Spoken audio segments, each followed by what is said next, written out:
2024ರ ಎರಡನೇ ಮತ್ತು ಕೊನೆಯ ಸೂರ್ಯಗ್ರಹಣವು ಸಂಭವಿಸಲಿದೆ. ಜ್ಯೋತಿಷ್ಯದಲ್ಲಿ ಗ್ರಹಣಗಳಿಗೆ ವಿಶೇಷವಾದ ಮಹತ್ವವನ್ನು ನೀಡಲಾಗಿದೆ. ವರ್ಷದ ಮೊದಲ ಸೂರ್ಯಗ್ರಹಣವು ಇದೇ ಏಪ್ರಿಲ್ನಲ್ಲಿ ಸಂಭವಿಸಿದ್ದು, ಅಕ್ಟೋಬರ್ನಲ್ಲಿ ಈ ವರ್ಷದ ಎರಡನೇ ಸೂರ್ಯಗ್ರಹಣ ಸಂಭವಿಸಲಿದೆ. ಈ ಸೂರ್ಯಗ್ರಹಣವು ವಿಶೇಷವಾಗಿ ಯಾಕಂದರೆ ಇದು 6 ಗಂಟೆ 4 ನಿಮಿಷಗಳ ಕಾಲ ಇರಲಿದೆ. ಈ ಸೂರ್ಯಗ್ರಹಣವು ಗೋಚರಿಸದಿದ್ರೂ ಇದರ ಪ್ರಭಾವವನ್ನು ಎಲ್ಲ 12 ರಾಶಿಗಳ ಮೇಲೆ ನೋಡಬಹುದು. ಕೆಲವು ರಾಶಿಯವರಿಗೆ ಈ ಸೂರ್ಯಗ್ರಹಣವು ಒಳ್ಳೆಯ ದಿನಗಳನ್ನು ತಂದರೆ, ಇನ್ನು ಕೆಲವು ರಾಶಿಯವರಿಗೆ ಕಷ್ಟಗಳ ಸರಮಾಲೆಯನ್ನೇ ಹೊತ್ತು ತರಲಿದೆ. 2024ರ ಎರಡನೇ ಸೂರ್ಯಗ್ರಹಣವು ಅಕ್ಟೋಬರ್ 2ರಂದು ಸಂಭವಿಸಲಿದೆ.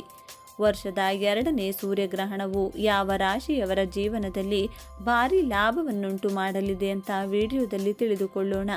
ಅದಕ್ಕೂ ಮುಂಚೆ ನೀವಿನ್ನು ನಮ್ಮ ಚಾನಲ್ಗೆ ಸಬ್ಸ್ಕ್ರೈಬ್ ಆಗಿಲ್ಲ ಅಂದರೆ ಈಗಲೇ ಸಬ್ಸ್ಕ್ರೈಬ್ ಆಗಿ, ಹಾಗೆ ಈ ವಿಡಿಯೋಗೆ ಲೈಕ್ ಮಾಡಿ ಮತ್ತು ವಿಡಿಯೋ ಸ್ಕಿಪ್ ಮಾಡದೆ ಕೊನೆವರೆಗೂ ನೋಡಿ. ವೃಶ್ಚಿಕ ರಾಶಿ. ವೃಶ್ಚಿಕ ರಾಶಿಗೆ ಸೇರಿದ ಜನರಿಗೆ ವರ್ಷದ ಎರಡನೇ ಸೂರ್ಯಗ್ರಹಣವು ಅತ್ಯಂತ ಶುಭಕರವಾಗಿರಲಿದೆ.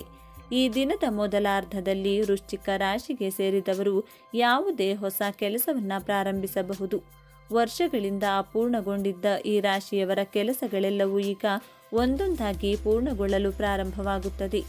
ಕೆಲಸವನ್ನ ಮಾಡುವ ವೃಶ್ಚಿಕ ರಾಶಿಗೆ ಸೇರಿದ ಜನ ಈ ಸೂರ್ಯಗ್ರಹಣದ ಸಂದರ್ಭದಲ್ಲಿ ತಮ್ಮ ಉನ್ನತ ಅಧಿಕಾರಿಗಳ ಸಂಪೂರ್ಣ ಬೆಂಬಲವನ್ನು ಪಡೆಯುವರು. ಈ ರಾಶಿಯವರಿಗೆ ವರ್ಷದ ಎರಡನೇ ಸೂರ್ಯಗ್ರಹಣವು ಲಾಭದಾಯಕವಾಗಿರಲಿದೆ ಮತ್ತು ಈ ಅವಧಿಯಲ್ಲಿ ನೀವು ಹೆಚ್ಚಿನ ಅನುಕೂಲಗಳನ್ನು ಪಡೆಯುವಿರಿ. ಸರ್ಕಾರಿ ಕೆಲಸ ಮಾಡುವ ವೃಶ್ಚಿಕ ರಾಶಿಗೆ ಸೇರಿದ ಜನರು ತಮ್ಮ ಹಿರಿಯ ಅಧಿಕಾರಿಗಳೊಂದಿಗೆ ಉತ್ತಮ ಸಂಬಂಧವನ್ನು ಹೊಂದುವರು. ಇದರಿಂದಾಗಿ ಮುಂಬರುವ ದಿನಗಳಲ್ಲಿ ನಿಮಗೆ ಲಾಭವಾಗಲಿದೆ. ನಿಮ್ಮ ಆದಾಯದ ಹೆಚ್ಚಳಕ್ಕಾಗಿ ಉತ್ತಮ ಅವಕಾಶಗಳು ಲಭಿಸುವುದು. ಇದರಿಂದಾಗಿ ನಿಮ್ಮ ಆದಾಯ ಸಾಕಷ್ಟು ಹೆಚ್ಚಾಗುವುದು. ಈ ಅವಧಿಯಲ್ಲಿ ವೃಶ್ಚಿಕ ರಾಶಿಗೆ ಸೇರಿದ ಜನರಿಗೆ ಭವಿಷ್ಯಕ್ಕಾಗಿ ಹೆಚ್ಚು ಹಣ ಉಳಿತಾಯ ಮಾಡಲು ಸಾಧ್ಯವಾಗುತ್ತದೆ. ನೀವು ಈ ಸಮಯದಲ್ಲಿ ಶಾರೀರಿಕ ಮತ್ತು ಮಾನಸಿಕ ಒತ್ತಡಗಳಿಂದ ಮುಕ್ತಿ ಹೊಂದುವಿರಿ. ವರ್ಷದ ಎರಡನೇ ಸೂರ್ಯಗ್ರಹಣ ಸಂದರ್ಭದಲ್ಲಿ ನೀವು ನಿಮ್ಮ ಸಂಗಾತಿಯೊಂದಿಗೆ ಉತ್ತಮ ಸಂಬಂಧವನ್ನು ಹೊಂದುವಿರಿ. ಕಟಕ ರಾಶಿ.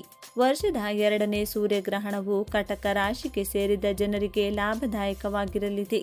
ವ್ಯಾಪಾರವನ್ನು ಮಾಡುವ ಈ ರಾಶಿಯವರಿಗೆ ಸೂರ್ಯಗ್ರಹಣದ ಸಂದರ್ಭದಲ್ಲಿ ಉತ್ತಮ ವ್ಯಕ್ತಿಗಳ ಭೇಟಿಯಾಗುವುದರೊಂದಿಗೆ ಅತ್ಯುತ್ತಮ ಅವಕಾಶಗಳು ಸಹ ಲಭಿಸುವುದು. ಕಟಕ ರಾಶಿಗೆ ಸೇರಿದ ಜನರು ಈ ದಿನ ತಮ್ಮ ಕುಟುಂಬದ ಎಲ್ಲ ಸದಸ್ಯರೊಂದಿಗೆ ಉತ್ತಮ ಸಮಯವನ್ನು ಕಳೆಯುತ್ತೀರಿ. ಈ ರಾಶಿಯ ವಿದ್ಯಾರ್ಥಿಗಳಿಗೆ ವರ್ಷದ ಎರಡನೇ ಸೂರ್ಯಗ್ರಹಣವು ಶುಭವಾಗಿರಲಿದೆ. ಈ ಸಮಯದಲ್ಲಿ ನಿಮ್ಮ ಧನಸಂಪತ್ತು ಹೆಚ್ಚಾಗುವುದರೊಂದಿಗೆ ನೀವು ಸಮೃದ್ಧಿಯನ್ನು ಸಹ ಹೊಂದುವಿರಿ. ಹಳೆಯ ಎಲ್ಲ ವಾದ ವಿವಾದಗಳಿಂದ ಕಟಕ ರಾಶಿಗೆ ಸೇರಿದ ಜನರು ಈ ಸಂದರ್ಭದಲ್ಲಿ ಮುಕ್ತಿ ಹೊಂದುವರು.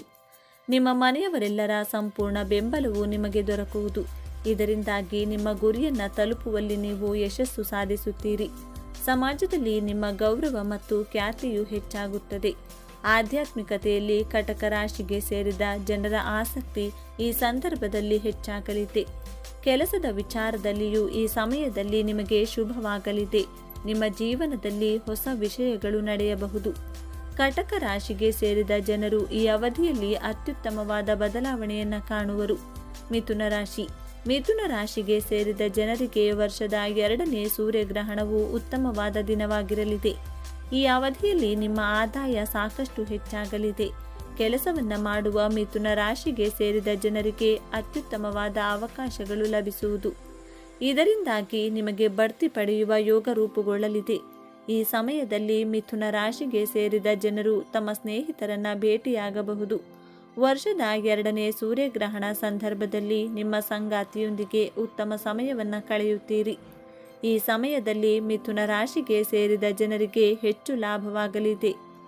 ಹಲವು ವರ್ಷಗಳಿಂದ ಅಪೂರ್ಣಗೊಂಡಿದ್ದ ಈ ರಾಶಿಯವರ ಕೆಲಸಗಳೆಲ್ಲವೂ ಈಗ ಪೂರ್ಣಗೊಳ್ಳುತ್ತದೆ.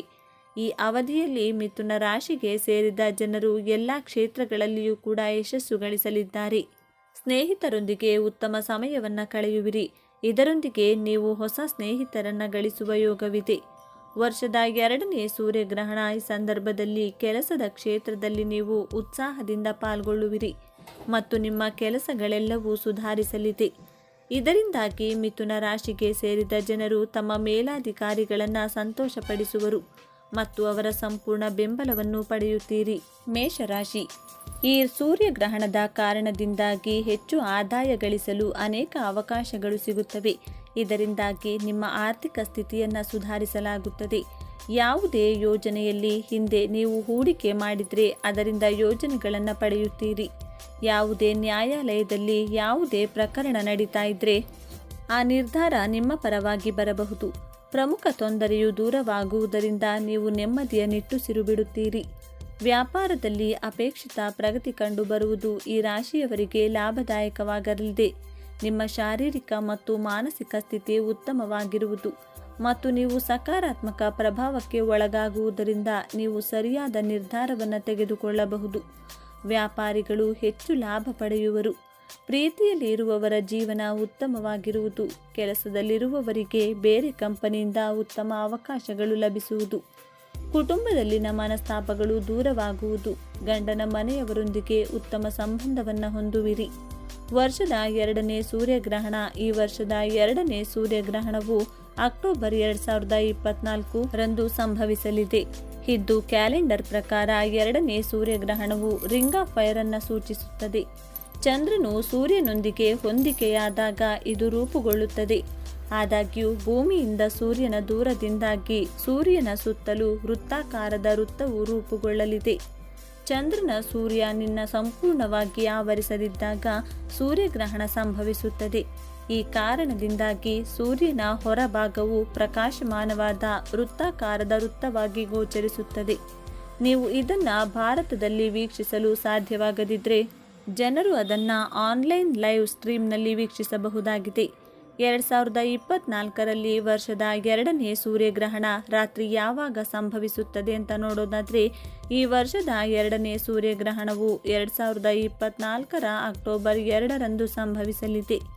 ಇಂದು ಕ್ಯಾಲೆಂಡರ್ನಲ್ಲಿ ಅಮಾವಾಸ್ಯೆಯ ತಿಥಿ ಗ್ರಹಣವು ರಾತ್ರಿ 9:13ಕ್ಕೆ ಪ್ರಾರಂಭವಾಗಿ ಅಕ್ಟೋಬರ್ 3ರಂದು ಮುಂಜಾನೆ 3:13ಕ್ಕೆ ಕೊನೆಗೊಳ್ಳುತ್ತದೆ. ಸಂಪೂರ್ಣ ಸೂರ್ಯಗ್ರಹಣವು ಸುಮಾರು 6 ಗಂಟೆ 4 ನಿಮಿಷಗಳ ಕಾಲ ಇರುತ್ತದೆ. ಇದು ಸಂಭವಿಸಲು ಮುಖ್ಯ ಕಾರಣ ಅಂದರೆ ಭಾರತೀಯ ಸಮಯದ ಪ್ರಕಾರ ರಾತ್ರಿ ಹೊತ್ತು ಗ್ರಹಣ ಸಂಭವಿಸುವುದು. ವರ್ಷದ 2ನೇ ಸೂರ್ಯಗ್ರಹಣ ಎಲ್ಲಿ ಗೋಚರಿಸುತ್ತದೆ ಅಂತ ನೋಡೋದಾದ್ರೆ, ಬ್ರೆಜಿಲ್, ಕುಕು ದ್ವೀಪಗಳು, Chile, Peru, Argentina, Mexico, Honolulu, Fiji, Uruguay, Antarctica, New Zealand, Arctic, Buenos Aires ಮತ್ತು ಬೆಕಾ ದ್ವೀಪಗಳಲ್ಲಿ ವರ್ಷದ 2ನೇ ಸೂರ್ಯಗ್ರಹಣ ಗೋಚರವಾಗಲಿದೆ. ಸೂರ್ಯಗ್ರಹಣದ ಸಮಯದಲ್ಲಿ ಜನರು ಶಿವನ ಮಂತ್ರವನ್ನ ಪಠಿಸಬೇಕು. ಸೂರ್ಯಗ್ರಹಣ ಮುಗಿದ ನಂತರ ಸ್ನಾನ ಮಾಡಿ. ಗ್ರಹಣ ಮುಗಿದ ನಂತರ ಜನರು ಮನೆಯನ್ನು ಸ್ವಚ್ಛಗೊಳಿಸಬೇಕು. ಗಂಗಾ ಜಲವನ್ನ ಪ್ರೋಕ್ಷಣೆ ಮಾಡಬೇಕು ಅಥವಾ ಸಿಂಪಡಿಸಬೇಕು. ಸೂತಕದ ಅವಧಿಯಲ್ಲಿ ಗರ್ಭಿಣಿಯರು ಮನೆಯ ಒಳಗೆ ಇರಬೇಕು. ಸೂರ್ಯಗ್ರಹಣದ ಸಮಯದಲ್ಲಿ ಏನನ್ನ ಮಾಡಬಾರದು? ಜನರು ಸೂರ್ಯಗ್ರಹಣದ ಸಮಯದಲ್ಲಿ ಆಹಾರವನ್ನು ಬೇಯಿಸುವುದು ಮತ್ತು ತಿನ್ನುವುದನ್ನು ಮಾಡಬಾರದು. ಎಂದಿಗೂ ಜನರು ಗ್ರಹಣವನ್ನು ಬರಿಗಣ್ಣುಗಳಿಂದ ನೋಡಬಾರದು ಅಂತ ಹೇಳಲಾಗುತ್ತೆ. ಗ್ರಹಣದ ಸಮಯದಲ್ಲಿ ಮಲಗಬಾರದು.